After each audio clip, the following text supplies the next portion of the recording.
Hello, my friends. It's your friend, Velma Hagar. Here I am. Okay, today we're going to talk about something kind of interesting.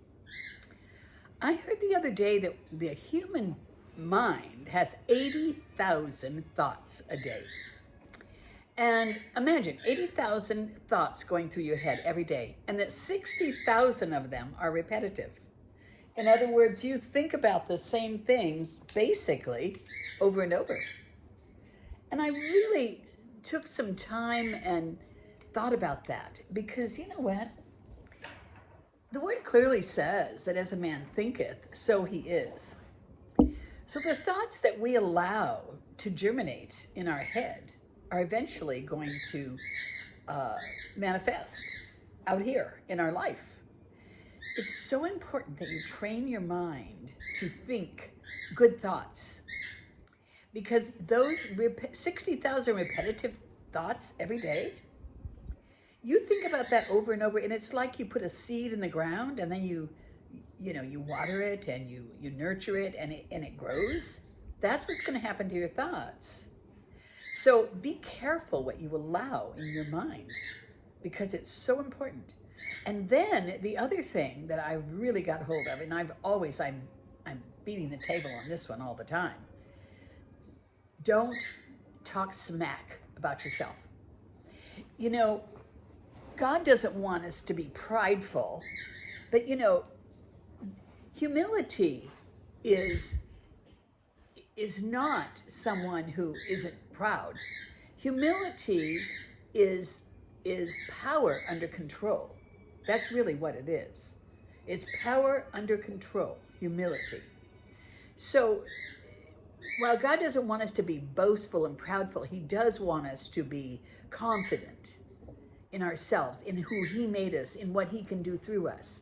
He says, tells us, I can do all things through Christ who strengthens me.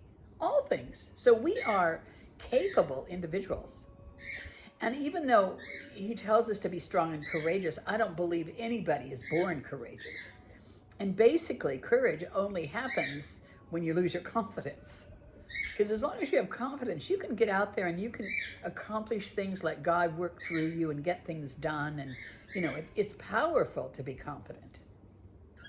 But in your weakness, God is made strong. So if you lose your confidence, God will come in and take over, and you will be strong with him.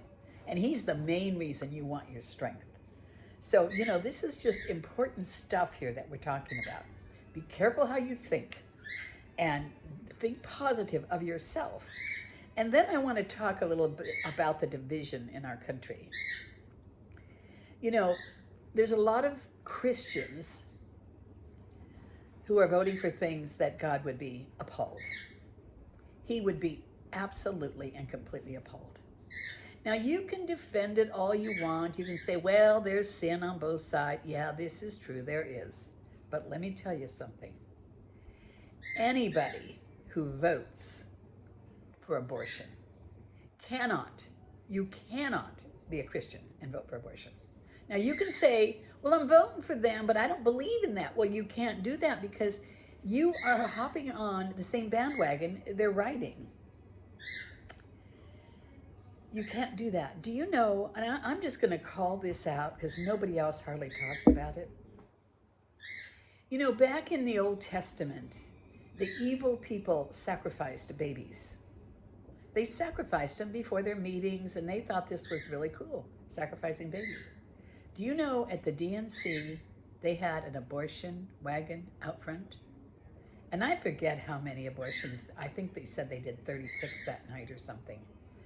They actually killed babies out front of the clinic. I mean, I'm sorry, but if you are a Christian, shame on you if you're voting for that. I find that, I want to cry when I say it. My God, they're killing babies at the DNC convention. And they think this is so good because you know what? It's my body, my choice. And it is. You get to choose. You do get to choose. God says, I lay before you life and death, blessing and cursing. Choose life. He's letting you choose. But my God, if you're a Christian, don't choose that. Don't choose that. I implore you. You're going against everything the Holy Bible stands for. I had to say that. I was just so, I mean, I was appalled. I didn't mind him having the vasectomies there. They gave vasectomies too. I go, all right, yeah, get you fixed so you don't have to kill babies. I approve of that one. But the abortion wagon there, that's just like they did in the Bible to sacrifice the babies. Okay, you guys, talk nice about yourself. Think good about yourself. And make the best of what God gave you, because he would have you do that. He has a good plan for your life. Don't talk smack about yourself, and don't be arrogant. Be humble, but realize that humility is power. It's powerful because it's your pride under control. It's because men are naturally prideful. Humility is simply bringing pride under control. So it's a powerful place to be in. Humility. The meek shall inherit the earth. Okay, you guys, I'm kind of rambling today, but oh well, I just kind of needed to say a bunch of different things, so I did it. Now, get my book, Hidden Treasures in Secret Places and Hidden Treasures in Dark Places, and try to stay out of all the bickering that's going on. You know, a house divided will fall, and America's very divided. I don't know what we're going to do about it. Maybe we're just going to get zapped out of here, you know, but try to stay out of it. Don't throw pearls to swine. You know, state your opinion and move on, and don't fight with people online. Oh my God, I've seen so much fighting, and it's all I can do not to get in there. You know, I mean, I'm like, get me in there. Oh yeah, I'm trying so hard. I write a bunch of stuff and then I erase it. Think, nope, not gonna say it, not gonna say it. Stay out of it. Let God handle it. It is God's battle. I mean, we do need to do our part, but do all good parts, okay? Do the good stuff and don't get into the trash. All right, you guys. Till next time, this is your friend Velma Hagar reminding you that there was many things I talked about, so remember them all. Talk kind about yourself, don't fight on Facebook, and do not vote for anybody who kills babies or lets all these people come across the border either, who's killing our people and taking over.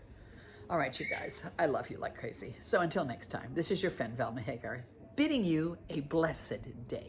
Bye.